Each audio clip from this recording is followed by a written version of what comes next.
Hello friends, welcome to our channel study for you.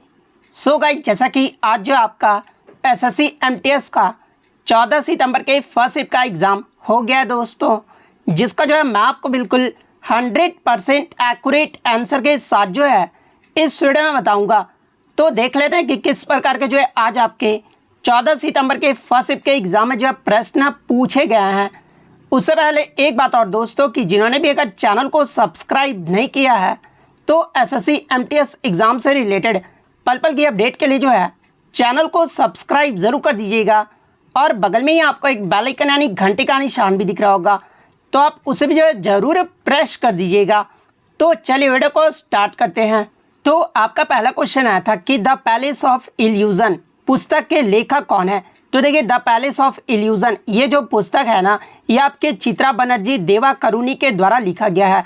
तो चित्रा बनर्जी देवाकरुणी आपका यहाँ पे करेक्ट आंसर होगा। नेक्स्ट क्वेश्चन आपका यहाँ पर आता है कि सत्रिया नृत्य ये जो आपका किस राज्य का शास्त्रीय नृत्य है। तो देखिए, सत्रिया नृत्य की बात कर ले तो ये जो आपका असम राज्य का जो है एक शास्त्रीय नृत्य है। तो असम आपका यहाँ पे करेक्ट आंसर होगा। इसके अलावा सत्रिया नृत्य की बात कर ले तो देखिए, सत्रिया नृत्य को जो है 15वीं शताब्दी में महान वैष्णव संत श्रीमंत शंकर देव के द्वारा जो है सत्रिया नृत्य की जो खोज है वो किया गया था।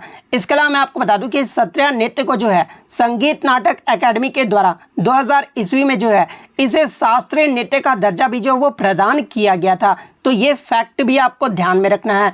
नेक्स्ट क्वेश्चन आपका यहाँ पर आता है कि 1915 में दक्षिण अफ्रीका से भारत आने के बाद जो है महात्मा गांधी जी ने किसकी सलाह के तहत जो है भारत भूमि और इनके लोगों को जानने के लिए जो है 1 वर्ष के लिए पूरे भारत की यात्रा करने का जो है फैसला जो वो किए थे। तो देखिए, मैं आपको बता दूं कि 1915 में दक्षिण अफ्रीका से भारत आने के बाद जो है महात्मा गांधी जी गोपाल कृष्ण गोखले के सलाह के तहत जो है ये 1 वर्ष के लिए पूरे भारत की यात्रा करने का फैसला जो वो किए थे। तो गोपाल कृष्ण गोखले आपका यहाँ पे करेक्ट आंसर होगा। इसके अलावा मैं आपको बता दूं कि ये जो आपके गोपाल कृष्ण गोखले थे ना, ये आपके महात्मा गांधी जी के जो है ये आपके राजनीतिक गुरु थे। और गोपाल कृष्ण गोखले के द्वारा ही जो है आपके सर्वेंट ऑफ इंडिया सोसाइटी की जो स्थापना है ये 1905 में पुणे महाराष्ट्र में जब वो किया गया था। तो ये फैक्ट भी आपको ध्यान में रखना है। नेक्स्ट क्वेश्चन आपका यहाँ पर आता कि इनमें से कौन जो है तबला वाद्य यंत्र के जो है वादक हैं। तो देखिए, तबला वाद्य यंत्र के वादक की बात कर ले तो ऑप्शन में जो आपका उस्ताद जाकिर हुसैन दिया गया था। तो देखिए, उस्ताद जाकिर हुसैन का जो संबंध है ना, ये आपके तबला वाद्य यंत्र से है। तो उस्ताद जाकिर हुसैन आपका यहाँ पे करेक्ट आंसर होगा। इसके अलावा उस्ताद जाकिर हुसैन की बात कर ले तो ये जो आपके उस्ताद अल्लाह रखा खां के जो है ये बेटे थे। और ये जो आपके अल्लाह रखा खां भी थे ना, ये आपके तबला वाद्य यंत्र के वादक थे। तो ये पॉइंट भी आप ध्यान में रखिएगा। इसके अलावा उस्ताद जाकिर हुसैन की बात कर ले तो इन्हें जो है कला के क्षेत्र में 1988 में पद्मश्री से, 2002 में जो है पद्म भूषण से और 2023 में जो है इन्हें पद्म विभूषण से जो है सम्मानित किया गया है। तो ये फैक्ट भी आप ध्यान में रखिएगा। नेक्स्ट क्वेश्चन आपका यहाँ पर आता कि किस भारतीय महिला ने आत्मकथा अमर जीवन जो है वो लिखी है। तो देखिए, ये जो आपका अमर जीवन जो आत्मकथा है ना, ये आपके रस सुंदरी देवी के द्वारा जो वो लिखा गया है। तो रस सुंदरी देवी आपका यहाँ पे करेक्ट आंसर होगा। इसके अलावा मैं आपको बता दूं कि ये जो आपका अमर जीवन जो आपका आत्मकथा था ना, ये आपका 1876 में जो ये आपका प्रकाशित हुआ था। और ये जो आपका बंगाली में जो ये आपका प्रकाशित हुआ था। इसके अलावा मैं आपको बता दूं कि ये जो आपका रस सुंदरी देवी है ना, ये पहली जो आपकी भारतीय महिला है जिनके द्वारा लिखी गई पहली आत्मकथा है। तो ये फैक्ट भी आपको ध्यान में रखना है। नेक्स्ट क्वेश्चन आपका यहाँ पर आता कि यूपीएससी का जो है फुल फॉर्म पूछा गया था। तो देखिए, यूपीएससी का जो फुल फॉर्म होता है ना, वो आपका यूनियन पब्लिक सर्विस कमीशन यानी संघ लोक सेवा आयोग होता है। तो संघ लोक सेवा आयोग आपका यहाँ पे करेक्ट आंसर होगा। इसके अलावा बात कर ले वर्तमान में जो आपके संघ लोक सेवा आयोग यानी यूपीएससी के जो है अध्यक्ष कौन है। तो देखिए, वर्तमान में जो यूपीएससी के अध्यक्ष है ना, ये आपके डॉक्टर मनोज सोनी है। और ये कब से हैं तो ये आपके 5 अप्रैल 2022 से हैं। इसके अलावा बात कर ले यूपीएससी की स्थापना ये जो है कब हुआ था। तो देखिए, यूपीएससी की स्थापना की बात कर ले तो देखिए 1 अक्टूबर 1926 को जो है लोक सेवा आयोग के रूप में जो इसे स्थापित जो वो किया गया था। और बाद में भारत सरकार अधिनियम 1935 के द्वारा जो है इसे संघीय लोक सेवा आयोग के रूप में जो है पुनर्गठित जो है वो किया गया था। इसके अलावा स्वतंत्रता के बाद जो है इसका नाम बदलकर जो है वो आपका संघ लोक सेवा आयोग जो है वो कर दिया गया था। तो अगर पूछा जाए कि यूपीएससी की स्थापना कब हुई थी तो ये आपका 1 अक्टूबर 1926 को हुआ था। तो ये फैक्ट भी आपको ध्यान में रखना है। यूपीएससी का मुख्यालय कहाँ पर स्थित है? तो देखिए यूपीएससी का जो मुख्यालय है ना ये आपके नई दिल्ली में धौलपुर हाउस में जो है इसका मुख्यालय जो वो आपका स्थित है। इसके अलावा बात कर ले संविधान के किस भाग और अनुच्छेद में जो है यूपीएससी का वर्णन किया गया है? तो देखिए संविधान के भाग 14 और अनुच्छेद 315 से 323 तक जो है एक संघीय लोक सेवा आयोग और राज्यों के लिए जो है राज्य लोक सेवा आयोग का गठन का जो प्रावधान है ना वो किया गया है। तो ये फैक्ट भी आपको ध्यान में रखना है। नेक्स्ट क्वेश्चन आपका यहाँ पर आता है कि 86वां संविधान संशोधन जो कि आपका 2002 में हुआ था और इसके माध्यम से जो है निम्नलिखित में से किसे मौलिक कर्तव्य के रूप में जो है जोड़ा गया था? तो देखिए मैं आपको बता दूं कि 86वें संविधान संशोधन अधिनियम 2002 के माध्यम से जो है आपका 11वां मौलिक कर्तव्य को जो वो जोड़ा गया था। और 11वें मौलिक कर्तव्य में आपका क्या था? तो 6 से 14 वर्ष की आयु के बच्चों को जो है शिक्षा का अवसर प्रदान करना, इस मौलिक कर्तव्य को जो है 86वें संविधान संशोधन अधिनियम 2002 के माध्यम से जो वो जोड़ा गया था। तो ये जो आपका यहाँ पे करेक्ट आंसर होगा। इसके अलावा मैं आपको बता दूं कि 86वें संविधान संशोधन 2002 के माध्यम से ही जो है आपके एक नए अनुच्छेद यानी अनुच्छेद 21A को भी जो है आपका जोड़ा गया था, जिसमें 6 से 14 वर्ष के बीच के बच्चों के लिए जो है शिक्षा के अधिकार को जो है एक मौलिक अधिकार बना दिया गया है। तो ये फैक्ट भी आपको ध्यान में रखना है। नेक्स्ट क्वेश्चन आपका यहाँ पर आता है कि विवेकानंद रॉक मेमोरियल ये जो आपका किस राज्य में स्थित है? तो देखिए विवेकानंद रॉक मेमोरियल की बात कर ले तो ये जो आपका तमिलनाडु के कन्याकुमारी शहर में स्थित है। तो तमिलनाडु का कन्याकुमारी आपका करेक्ट आंसर होगा। नेक्स्ट क्वेश्चन आपका यहाँ पर आता है कि इनमें से कौन जो है रूपांतरित चट्टान यानी मेटामॉर्फिक रॉक्स के जो है उदाहरण है? तो देखिए अगर मेटामॉर्फिक रॉक्स की बात कर ले तो मेटामॉर्फिक रॉक्स के जो उदाहरण है ये आपके नीस, साइनाइट, स्लेट, सिस्ट, मार्बल, क्वार्टजाइट, ये सभी जो आपके रूपांतरित चट्टान के उदाहरण है। तो इनमें से जो भी ऑप्शन में दिया गया होगा वो आपका यहाँ पे करेक्ट आंसर होगा। नेक्स्ट क्वेश्चन आपका यहाँ पर आता है कि अर्जुन पुरस्कार ये जो आपके किस वर्ष में शुरू किए गए थे? तो देखिए अर्जुन पुरस्कार की जो शुरुआत है ना ये आपका 1961 में हुआ था। तो 1961 आपका करेक्ट आंसर होगा।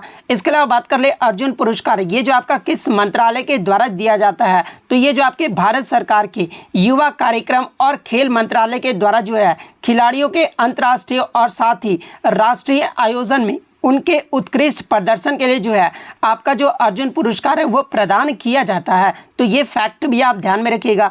इसके अलावा एग्जाम में पूछा जाता है कि अर्जुन पुरस्कार में जो है कितनी राशि प्रदान की जाती है? तो देखिए मैं आपको बता दूं कि जब अर्जुन पुरस्कार की शुरुआत हुई थी ना यानी 1961 में इसकी शुरुआत हुआ था और उस समय जो है आपका 5 लाख रुपए का जो है नगद पुरस्कार दिया जाता था और एक जो आपका कांस्य प्रतिमा और एक प्रशस्ति पत्र जो वो दिया जाता था। लेकिन अगर वर्तमान में पूछा जाए कि वर्तमान में अर्जुन पुरस्कार में जो है कितनी राशि दी जाती है? तो देखिए वर्तमान में अर्जुन पुरस्कार में जो है ये आपका 15 लाख रुपए जो है वो दिया जाता है। तो ये फैक्ट भी आपको ध्यान में रखना है। इसके अलावा भारत का जो खेल रत्न है वो आपका मेजर ध्यानचंद खेल रत्न अवार्ड है और इसमें जो आपका वर्तमान में जो है 25 लाख रुपए की राशि जो है वो आपका प्रदान किया जाता है। इसके अलावा बात कर ले 2022 में जो है कितने लोगों को जो है अर्जुन पुरस्कार से सम्मानित किया गया है? तो देखिए 2022 में 25 लोगों को जो है अर्जुन पुरस्कार से जो वो सम्मानित किया गया है। तो ये सारे फैक्ट जो आपको ध्यान में रखना है। नेक्स्ट क्वेश्चन आपका यहाँ पर आता है कि निम्नलिखित में से कौन वर्ष 2000 में जो है पद्म विभूषण प्राप्त करने वाले उड़ीसा के पहले ओडिसी नर्तक हैं? तो देखिए पद्म विभूषण प्राप्त करने वाले उड़ीसा के जो पहले ओडिसी नर्तक है ना ये आपके केलुचरण महापात्र हैं और इन्हें 2000 ईस्वी में जो है पद्म विभूषण से सम्मानित किया गया था। तो केलुचरण महापात्र आपका यहाँ पे करेक्ट आंसर होगा। इसके अलावा मैं आपको बता दूं कि केलुचरण महापात्र को जो है 1966 में संगीत नाटक अकेडमी अवार्ड से सम्मानित किया गया था। 1974 में जो है पद्म श्री अवार्ड से सम्मानित किया गया था और 1988 में जो इन्हें पद्म भूषण से सम्मानित किया गया था। तो ये फैक्ट भी आप ध्यान में रखिएगा। नेक्स्ट क्वेश्चन आपका यहाँ पर आता है कि श्रीमती एन राजम, इनका जो संबंध है ना ये किस वाद्य यंत्र से है। तो देखिए एन राजम का जो संबंध है ना ये आपके वायलिन वादक से हैं, तो वायलिन आपका यहाँ पे करेक्ट आंसर होगा।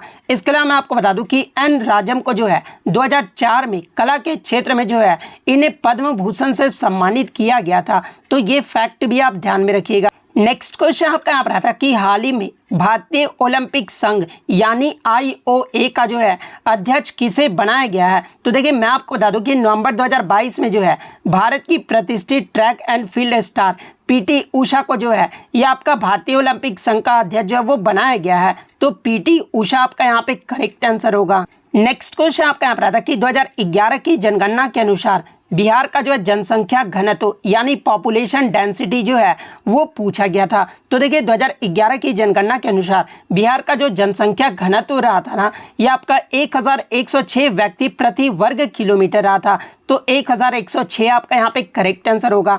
इसके अलावा मैं आपको बता दूं कि आपके जो बिहार राज्य रहा था ना ये आपका जनसंख्या घनत्व में सबसे अधिक वाला जो है ये आपका राज्य रहा था।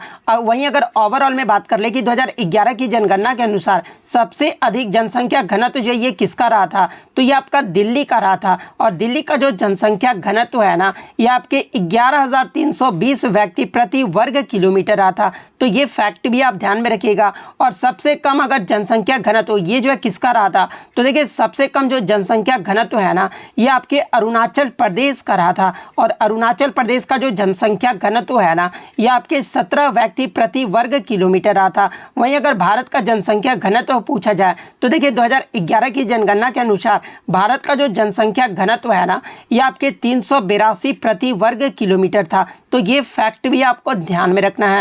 नेक्स्ट क्वेश्चन आपका यहाँ पर आता है कि निम्नलिखित में से कौन सी सदिश राशि यानी वेक्टर क्वांटिटी है। तो देखिए वेक्टर क्वांटिटी जो है किसे कहते हैं, तो देखिए वेक्टर क्वांटिटी उस भौतिक राशि को कहा जाता है जिसमें आपका मात्रा यानी परिमाण और दिशा यानी मैग्नीट्यूड एंड डायरेक्शन दोनों जो आपका निहित होता है, उन्हें जो आपका सदिश राशि जो है वो कहा जाता है। वहीं अगर अदिश राशि की बात कर ले तो देखिए अदिश राशि यानी स्केलर क्वांटिटी जो है उस भौतिक राशि को कहा जाता है जिसमें आपका सिर्फ डायरेक्शन जो है वो निहित होता है, उसे जो है अदिश राशि कहा जाता है।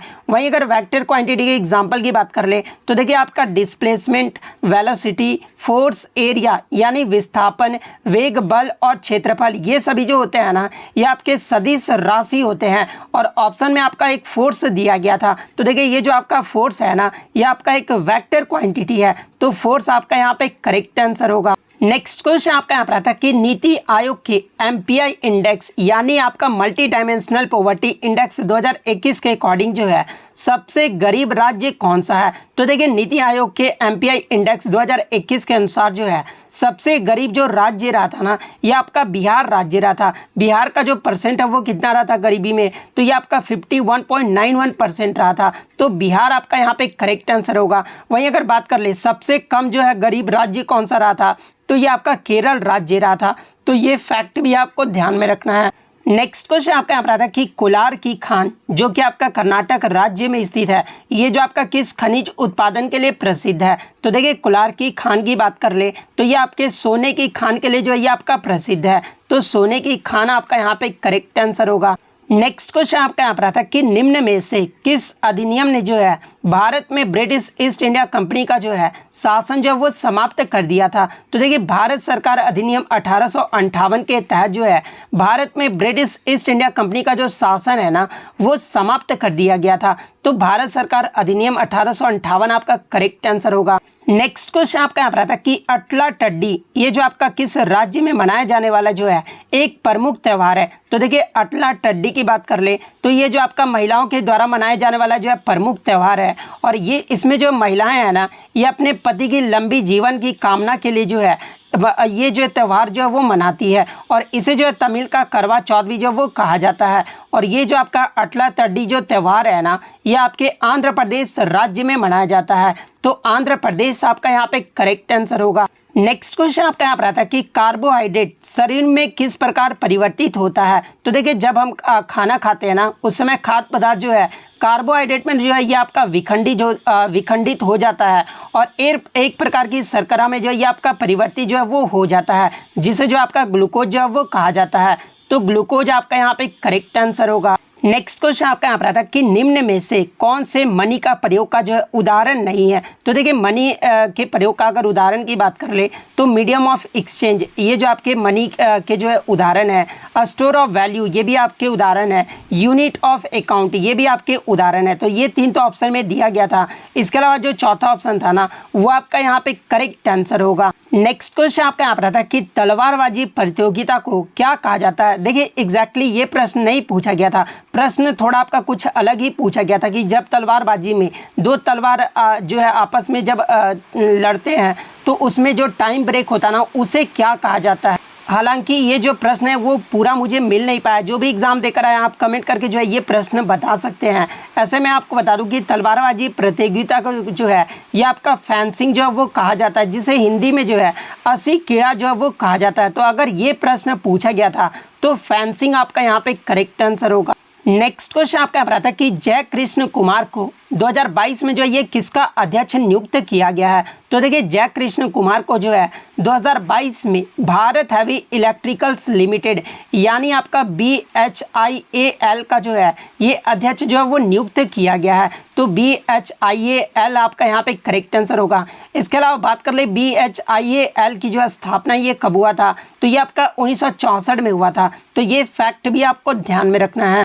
नेक्स्ट अगर हम लोग इंग्लिश की बात कर ले तो इंग्लिश में जो है आपका ब्यूटी फॉर एसेस का जो है आइडम पूछा गया था। तो देखिए ब्यूटी फॉर एसेस का जो आइडम होता है ना वो आपके ट्रांसफॉर्मेशन एंड रीस्टोरेशन होता है। तो ट्रांसफॉर्मेशन एंड रीस्टोरेशन आपका करेक्ट आंसर होगा। इसके अलावा एक आपका जो है once in a blue moon पूछा गया था। तो देखिए once in a blue moon का मतलब क्या होता है, तो यानी ईद का चांद होना होता है। यानी इसका जो आपका सही आइडम होगा ना वो आपका वेरी रेयरली होगा। तो वेरी रेयरली आपका यहाँ पे करेक्ट आंसर होगा। इसके अलावा मैं आपको बता दूं कि एक जो आपका केक वॉक का जो आइटम पूछा गया था, तो आप कमेंट करके बताइएगा कि केक वॉक में जो है आइटम में जो है आपके क्या क्या ऑप्शन जो वो दिए गए थे। इसके अलावा लीप एंड बियॉन्ड का जो है आपका पूछा गया था। तो देखिए लीप एंड बियॉन्ड का जो मतलब होता है ना वो आपका वेरी फास्ट होता है। तो वेरी फास्ट आपका यहाँ पे करेक्ट आंसर होगा।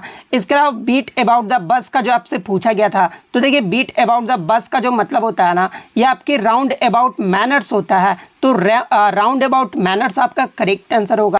इसके अलावा जो है आपका प्लंज का जो सिनोनिम पूछा गया था, तो देखिए इसका जो सिनोनिम होगा ना वो आपका जंप, फॉल या फिर पुश होगा। तो इनमें से जो भी ऑप्शन में दिया गया होगा वो आपका करेक्ट आंसर होगा। नेक्स्ट अगर वन वर्ड सब्स्टिट्यूशन की बात कर ले तो वन वर्ड सब्स्टिट्यूशन में आपसे पूछा गया था कि one who is all powerful. तो देखिए one who is all powerful का जो मतलब होगा ना वो आपका ओमनीपोटेंट होगा। तो ओमनीपोटेंट आपका यहाँ पे करेक्ट आंसर होगा। इसके अलावा अगर मिस स्पेल्ड वर्ड की बात कर ले तो मिस स्पेल्ड वर्ड में जो है आपका प्रोफेसर और नवंबर का जो वो आपका मिस स्पेल्ड वर्ड में जो आपसे पूछा गया था। तो ये सब प्रश्न जो है आज मुझे बच्चों के द्वारा मिले हैं जो कि 100% रियल और ऑथेंटिक है। तो अगर वीडियो अच्छी लगी हो तो वीडियो को जो है लाइक ज़रूर कर दीजिएगा और इसी तरह रियल एनालिसिस पाने के लिए जो है चैनल को सब्सक्राइब ज़रूर कर दीजिएगा। तो मिलते हैं नेक्स्ट वीडियो में, तब तक thank you, all the best.